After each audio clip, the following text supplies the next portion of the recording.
Welcome to Super Talk Outdoors from the Foundation Studio right here on Biloxi's Back Bay. This is where we celebrate every single Monday at lunchtime the world-class outdoors of the state of Mississippi.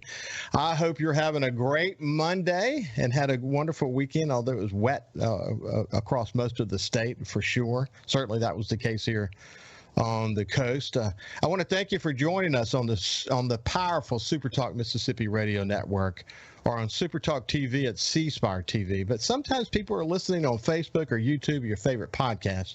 And if that's the case, I'll let you know this is May 23rd, 2022. Like I said, it was a rainy and windy weekend here, so no big offshore trips for us this weekend. But weekend before last, we had a terrific time, and I think I mentioned that last Monday. And that particular trip continues to linger as we grill mahi and amberjack and enjoy the fruits of our trip. We ran about 225 miles round trip from my house here on Back Bay. That's about a typical trip for us, actually. You know, when I tell that number, 225 miles, to the average person, you know, they're surprised to hear that we can run that much, but that's how much incredible productive water we have off our coast. And that's what we did that weekend before last. We had a great crew. My son Jordan, my best friend Terry Waldrop, my brother-in-law Peter Bahanovich, and his two sons, Peter Jr. and Nico. This trip was all about the boys. We planned it for the boys, and we literally wore them out. Peter Jr. caught a 57-pound cobia, and it nearly killed him.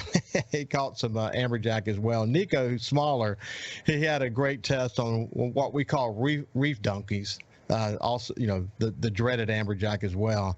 But it was a really great trip. You know, the fact that we can do that from coastal Mississippi is one of the reasons why I continue to say that Mississippi is the capital of the outdoors in America. I believe it.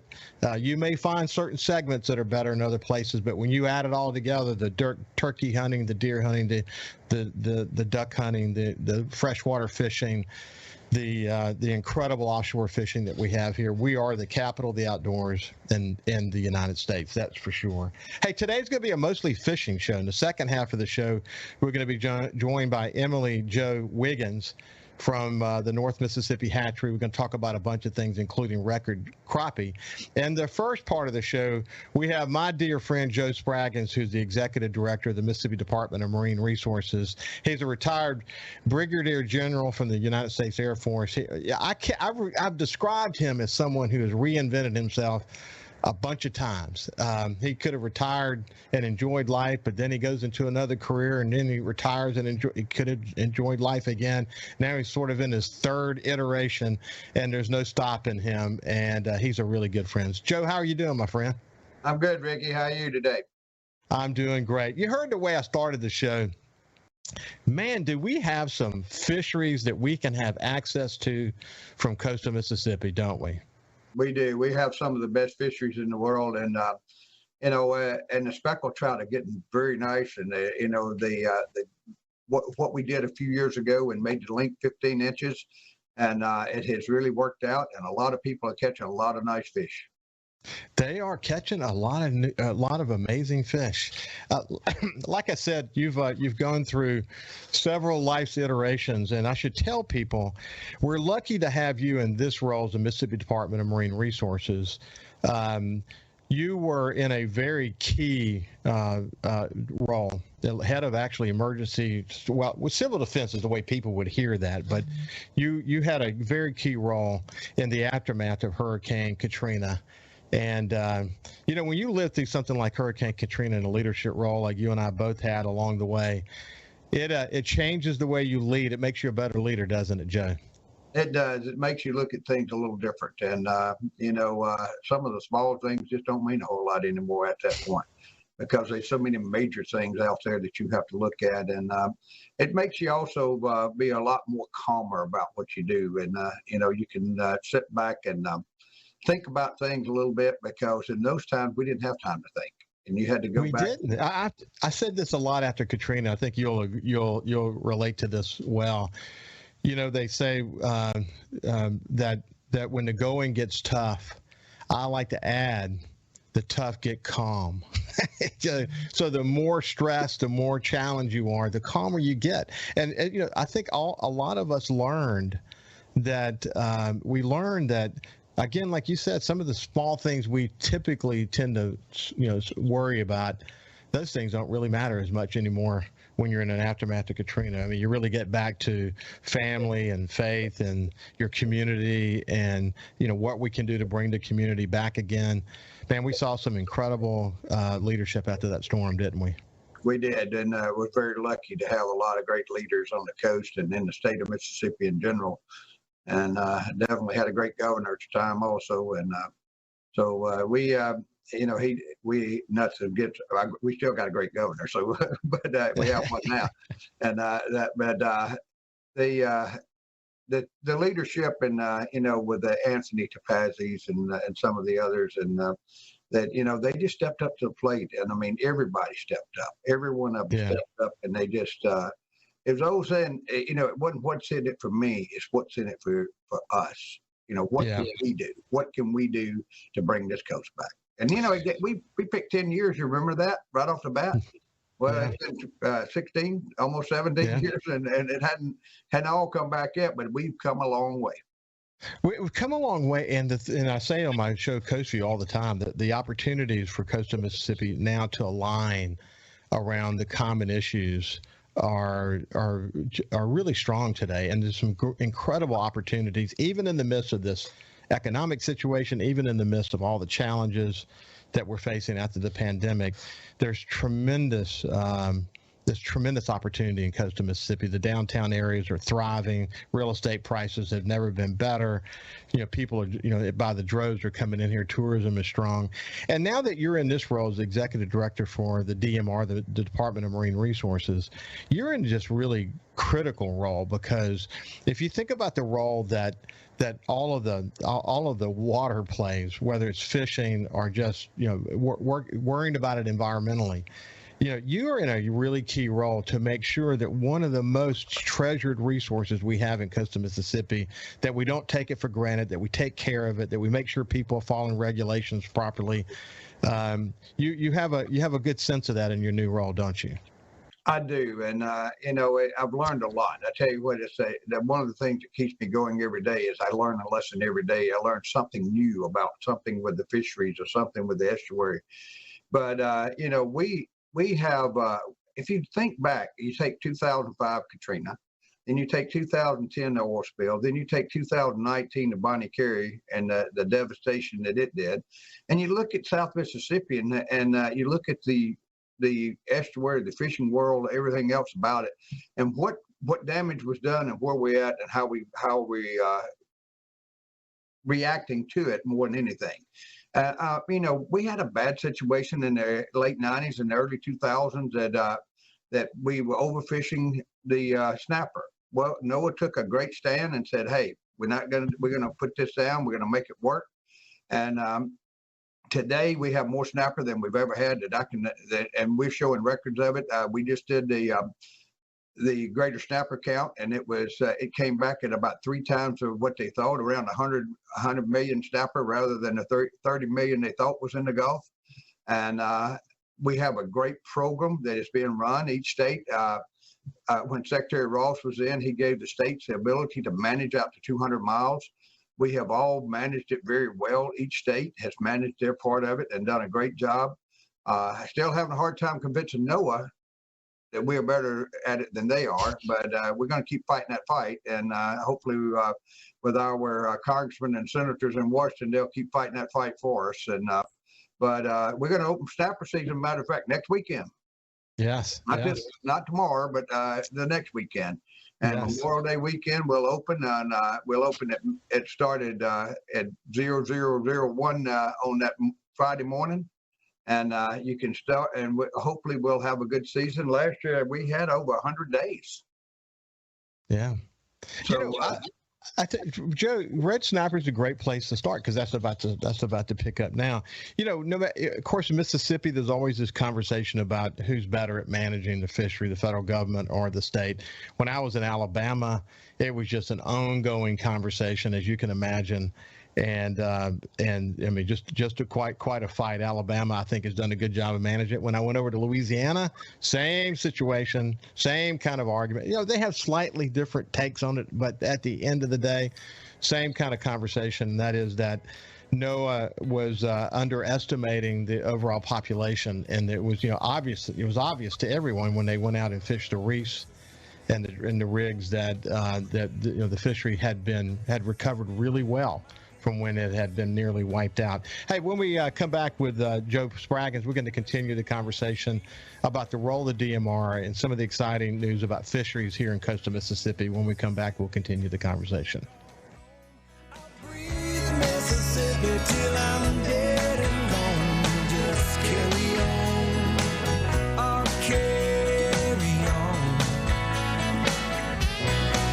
Mississippi.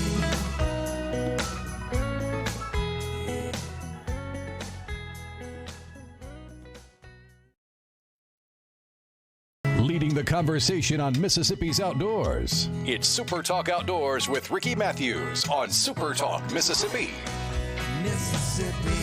Welcome back to Super Talk Outdoors. Like I said at the beginning of the show, hope you're having a great Monday. We're visiting with my friend Joe Spraggins, who's the Executive Director of the Department of Marine Resources.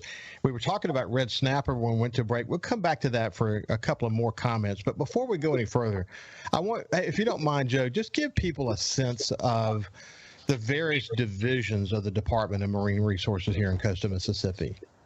Well, we have obviously we have our Marine Fisheries Department, which has shellfish, finfish, and we operate that. We take care of all the species and set the seasons for each and every one and catch limit.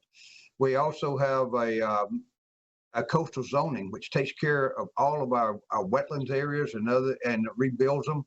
And we also do invasive species. We have a NEAR, which teaches people of education center. We have a heritage group that looks at heritage across the coast and and tries to preserve the heritage. We have our Marine Patrol, which is out there every day and working hard and doing their great job that they do to try to keep people safe on the water. We have a lab. We have 3 labs now that are big labs that we can be able to operate and do the things that we couldn't do back in 2019. And now we can do it in-house.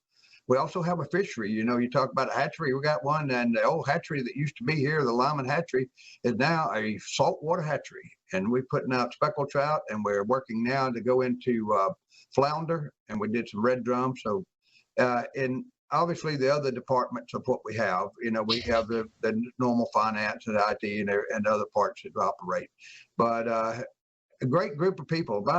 We have about 175 slots here, so that we can fill on a day-to-day basis, and on the normal around 160 we keep operating. Well, Joe, I tell you, I don't want to seem like I'm overdoing this, but there's something special about coastal Mississippi. Now, look, we've had our challenges. I remember walking down to what was left of my pier after Hurricane Katrina, with the chemicals and the stagnation in the water and whatever. And I thought, would it ever come back? And frankly, it's amazing how resilient the water is. And then, of course, we had the Bonnet-Carré spillway. As recent as last summer. I mean, the amount of rain we had through the spring and into the summer. I mean, we had freshwater grasses growing in places that would be very salt water, near the mouth of the Biloxi Bay, and this is true for the other estuarine systems as well. We were catching bass where we used to catch speckled trout and redfish. I mean, it was terrible. It pushed a lot of speckled trout out to the Berry Islands, which the fishing at the Berry Islands last summer was just incredible, actually. But what we've learned is that the fishery is incredibly resilient, and if we can just get get normal weather conditions with not too big of hurricanes and certainly not too much rain, it can thrive. I mean, you got shrimp season about to start coming up this weekend, and your early tests are looking pretty good, aren't they? They're looking very good, and the count's looking good. We'll open shrimp season at 6 a.m. on Wednesday. And so hopefully we'll have some people that can afford to put diesel in their boat to go out and be able to bring those beautiful shrimp in. And should be some great shrimp for people to start out with, and maybe for Memorial Day weekend there'll be a lot of them sold. Yeah. Hey, I had Chris Nelson from Bon Secours. He's the president of Bon Secours Fisheries, and mostly they're in the seafood business, distribution business, and they do a lot of oyster business. They have for many, many, many years. And we did a review of the oyster industry from Texas to Florida and all points in between. Even talked a little bit about Maine and Chesapeake Bay, et cetera. And Chris, he said that when you add up the hurricanes and the Bonnie-Carey spillway, what happened in Mississippi as it relates to the oyster industry was it was decimated. It really was. We need a break in that area, don't we, Joe? We do, and obviously we had some issues that started all the way back 2011, and we started getting back, and then in 2018 and 19 we had the Bonnie-Carey open, and 16 it opened, and but in 19 it really devastated us. We started coming back, and then again, obviously COVID came in, and there was a whole lot of things that changed there. But then last year, as you said, it was just astronomical rains. And I mean, it was unreal, the amount of rain that we had, not coming from a Bonnie-Carey or coming from anywhere else. It was just the actual rain. And it does a number on those juvenile oysters. But we're still fighting it.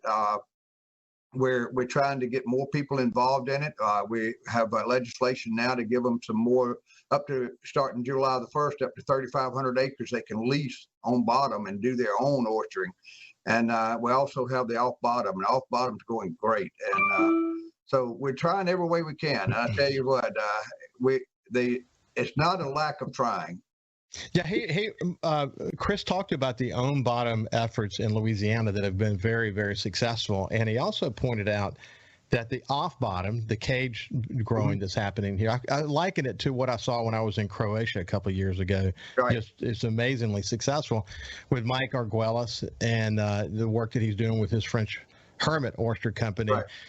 And what the market is for each of those and whatever. But I'm excited about what's happening with aquaculture. I mean, what you look at an aquaculture oyster in coastal Mississippi. That's a good oyster, buddy.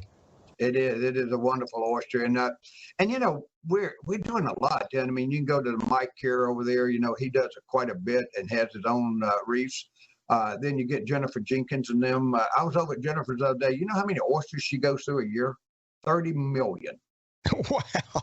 30 million oysters go through that process a year. That's a lot of oysters. And and they're coming from all over the place. They're not coming straight, but they're still out there. And you just have to work them hard, and you have to be. It's a process just like growing corn or anything else. You got to be able to do it. Yeah, you got to be able to do it. So we've talked about the work to help with speckled trout. One of the things that'd be interesting to learn more about is that when we had all this rain in our bays, and this is true for all across coastal Mississippi, it kind of changed where shrimp, the shrimp situation, the small fish situation, so the bait situation changed. It would be interesting to see how quickly it pops back. Where are we this summer? Do we see the bait coming back like we would expect in a normal situation, or is it going to take a little bit of time?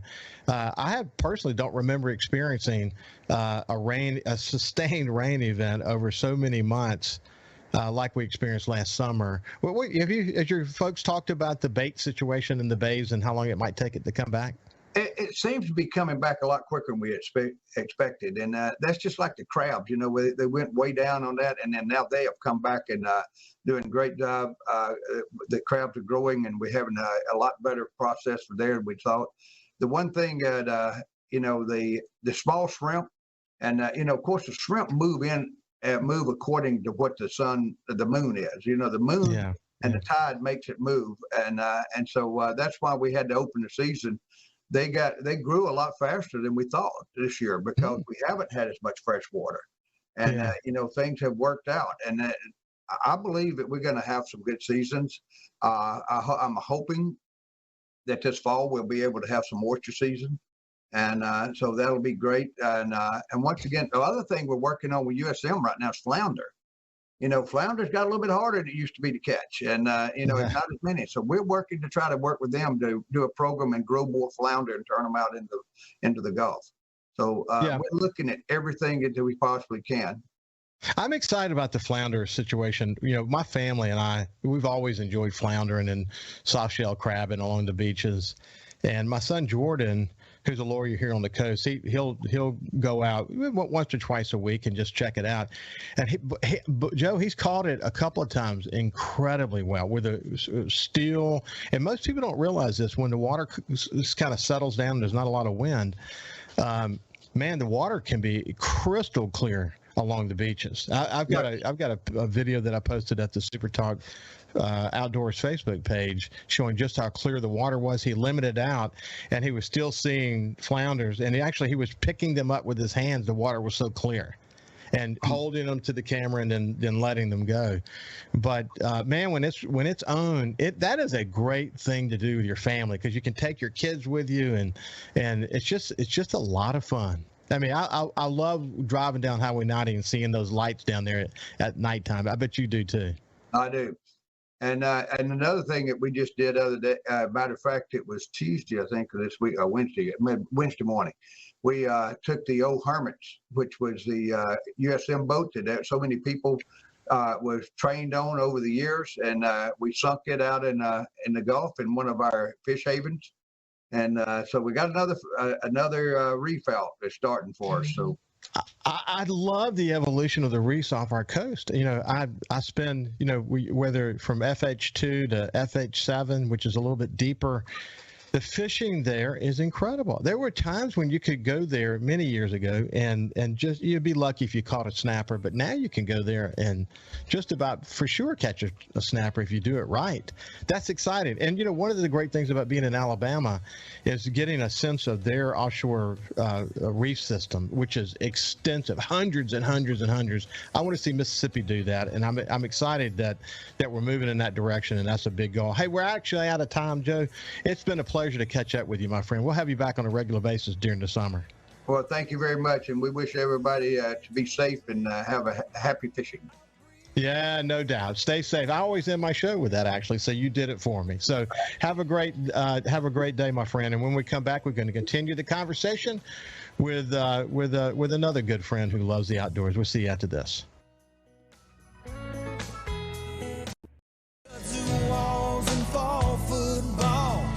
Welcome back to Super Talk Outdoors. I tell you, I really enjoyed visiting with my friend Joe Spraggins. What a great leader he has been for this state. His leadership of the Department of Marine Resources has been outstanding. And whether it's with the National Guard or in his role that he played after Hurricane Katrina, he's always been a terrific leader. He's always been a good friend and someone I've enjoyed working closely with in the community, because he's such a nice guy and he's so dedicated to Mississippi. And like I said, he could have retired 2 careers ago, but he chose not to. So he's still kicking and screaming. And well, actually, he's not a screamer. As we pointed out, when the going gets tough, the tough get calm. And he's one of those calm leaders in the face of big challenges. Just the right guy for the job. We'll be catching up with him during the summer and stay in tune with what's happening at the Department of Marine Resources. Such an important role as it relates to the coastal Mississippi fishery.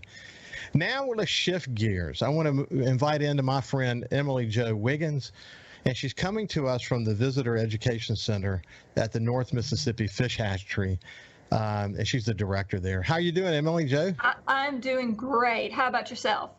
I'm doing great. Listen, when I was growing up, we would periodically, and this is a long time ago. I was born in 1957, and we moved to Mississippi when I was like in 1960, 61. So I consider myself a native. But I remember really early in my life going to the Lyman Fish Hatchery, and the impact that it had on me, because I was raised fishing and enjoying the outdoors. But I just remember the role the fish hatchery had in making an impression on me. But you hear that all the time, don't you? I do. I've been here 13 years, and it's so interesting to hear people come through, which our facility, the hatchery, was put into operation in 2006, and the education center followed in 2009. So we're still a fairly new facility compared to other hatcheries, but I hear people all the time. They'll come through, they say they've been to a hatchery here, there, and they come through just to see, because now they have kids or grandkids and they want to share that experience. And basically, they have their memories and they want to create these new ones with this generation. So no, I hear so many stories. Yeah. So Emily-Jo, for people who don't know where the North Mississippi Fish Hatchery is located, tell them where it's located. Well, we're located, obviously, due to the name North Mississippi. We are right off of Interstate I-55 at exit 233. We're adjacent to Enid Lake. In fact, you can see Enid Dam from our parking lot, but you can see us from the interstate. So we're very easy to get to. We're located. We're very, very accessible to the public. And you were born and raised not far south of there, right?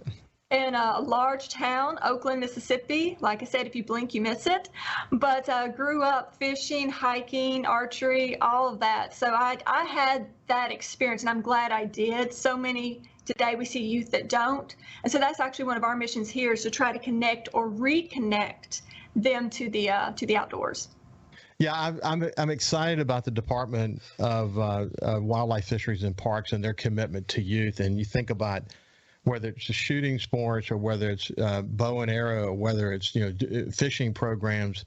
I mean, we're talking about thousands and thousands of kids engaged. I mean, when they made a goal to say, the key to our future, the key to the future of outdoors, when you think about outdoorsmen like me, like you, we through our license fees and other things we do, we help pay for making sure that we're conserving this great resource. We need more kids to be involved, so they'll then teach their kids and make it generational, just like you and I learned it. But that's exciting what's happening with our youth, isn't it? It is, and we get the opportunity really to see that. I remember we do a lot of school groups too, and one story that really sticks to me is I had a group of second graders that came in, and they saw the aquarium. We have a 10,000-gallon aquarium, and they just went crazy over the aquarium, and we really couldn't talk much with them. And then the teacher got me to the side and explained it was their first trip outside their hometown. They'd never seen an aquarium, they'd never been to a park or anything. And so for us to get to be that, first encounter was a rewarding experience. And so when we found out about that, we just basically kind of took off of their experience and added to it. We fed the aquarium, we taught them about fish, and the teacher later on told me they talked about that for weeks because they or their parents hadn't had that connection, so they didn't. So to be able to be, or have the opportunity, let me say, to be their first connection with the outdoors is a tremendous experience. Well, I love, whether it's my family or my friends or extended family's kids or my close friends' kids, I love to see the outdoors through their eyes. And I never, what's interesting is I never lose the passion for it. You know what I mean? As I get older, maybe I notice things a little bit more. Maybe I appreciate the moment a little bit more. But when there's a child in the mix, to see it through their eyes keeps me super motivated to want to make it the best it can be so that they can enjoy it. And as an educator, I could hear the enthusiasm in your voice as you shared what it was like to sort of give this experience to them. That's super special, isn't it? It is very special. And when you have kids or families that come through, and then later on these kids come back with other members of their family and they repeat word for word, you know that, okay, we're fostering that because they are the future stewards of our state. They're going to be conservation's future. So to be a part of the future in the present is a remarkable thing. That is neat. So who taught you to love the outdoors? Oh, my mother had me outdoors. We were part of a community, a small community of people. You either love the outdoors or you didn't have much options because it is like a farming community. We're located here next to a giant reservoir. So those were actually the experiences or the resources we had. And I'm so thankful for that because so many today, they are connected, but not always to our natural resources. So I was very grateful that I had that experience growing up, and I'm sure you did too. I did. I often say about the outdoors that it literally saved me. It did. So rather than gallivanting with others, I'd just soon be fishing. And You know, it saved me. It saved me. And you know, kids today have the iPhone, and they're very engaged on the iPhone. And so when you take one out to the outdoors and see them not reaching for their iPhone, and see the sense of amazement that they're still able to have. Now, in other words, they don't have to have an iPhone to feel a sense of amazement. Right. Man, that's the one thing that, you know, if you're going to pick something that could save our youth, it would probably be getting them into the outdoors more. You agree with that? I totally agree. And like I said, I was fortunate. That's why we tried to teach all visitors of all ages and abilities about, obviously we're focused on the fishing and aquatic side here, but on our natural resources, because so many that don't have that connection, you really have to not just tell them the facts about things outdoors, but to answer the question or give them a reason, why should I care about it? And then when you introduce them and show them all the benefits and a whole new world, basically, then you are doing your job. You know, I noticed that in some of the notes that you and I were looking at, that you guys have added vintage lure collections to your exhibits. And what's cool about it is I'm looking at some, as I'm in my fishing and hunting room, and I'm looking at some vintage lures right over there that are framed. Our forefathers, they've kind of figured it out. I know that high tech's kind of the rule of the game now, but some of that old stuff works great, and it's collectible, isn't it? It is very collectible. Have you ever been to our facility before? No. Then you need to come. We actually just expanded that lure collection. So many people get the Mississippi Outdoors magazine, and I knew there a lot of people were subscribed. I guess I didn't realize how far-reaching it was, because an article went out a few issues back about the lures of the past, focusing on our collection. And I had a gentleman call me from Fort Worth, Texas, right after that, and said, I just read the article. He had a vintage hummingbird trap that was in mint condition with the box still intact. A few days later, another gentleman came in. He had his father's collection, read it. It was actually supposed to go to Bass Pro, and instead he sent it to us.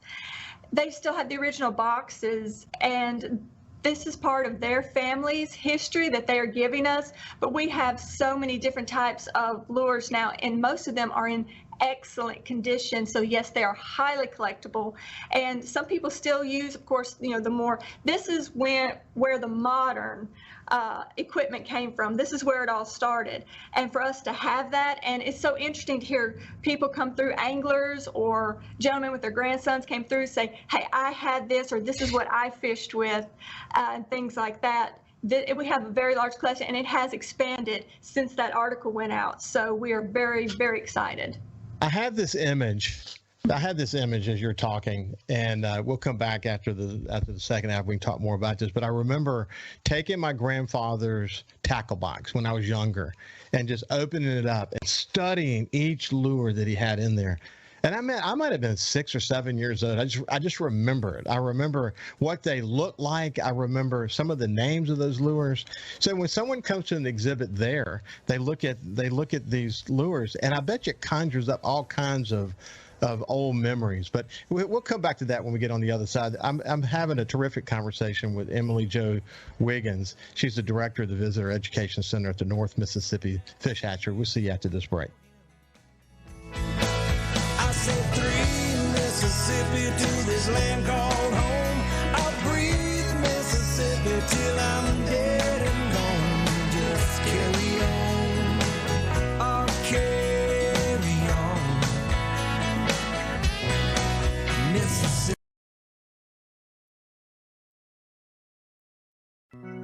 We live in one of the best places in America to enjoy the outdoors. So let's talk about it. It's Super Talk Outdoors with Ricky Matthews on Super Talk Mississippi. Welcome back to Super Talk Outdoors. I'm having an incredible, I love this show because I get to meet people like Emily-Jo Wiggins, who is coming to us from the Visitor Education Center at North Mississippi Fish Hatchery. We were talking off the air about all kinds of things. Like, for example, in 1957, the year I was born, when the white crappie world record was caught at Lake Enid. And we can come back to that in just a second, Emily-Jo. But, you know, I mentioned about these lures conjuring up all these memories from people. You see that, I guess, every day, huh? We do. We see that every day and hear the fishing stories. And of course, so many fishing stories are similar, but then you have those special ones. And of course, you also have those stories that grow every time they're told. But that's the way it's supposed to be. That's one of the experiences of the outdoors. It really is. World record crappie.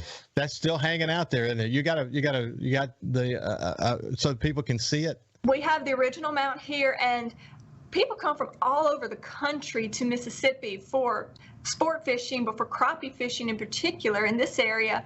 I actually had a gentleman from Missouri. He came through and he asked me, did we have any good crappie fishing down here? I said, sir, I can safely say we do, because he was bragging on his wall back home. He said he had 1.5 pounds mounted, and I couldn't help it. I said, sir, on our exhibit wall back here, we have the 5-pound 3-ounce world record. He said, they get that big? I said, sir, we don't mount 1.5 pound crappie down here. We eat those. That's a great story. That is a great story.